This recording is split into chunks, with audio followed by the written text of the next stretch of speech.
Čau! Te ir jau 12 puspagrabs, taču diezgan liels telpas, ap 110 kvadrātmetriem. Te ir uzņemšana, te var ieeja, šeit ir viena pirmā izolētā telpa, kura savienojas ar kambari, kas ir aizmugurē, pašlaik netiek izmantots.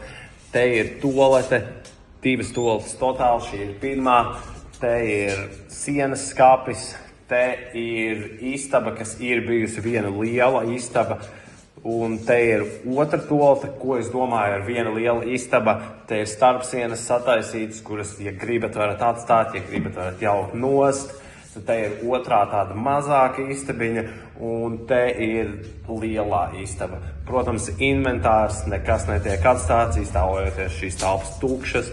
Tad te ir tāda tā kā ofisa vietiņa, kur, protams, arī varat iekārtot kā gribat. Te ir tas kambars, par ko runāju, nekas nav īsti aiztikts, tāpēc pēc jūsu brīvas izpausmes.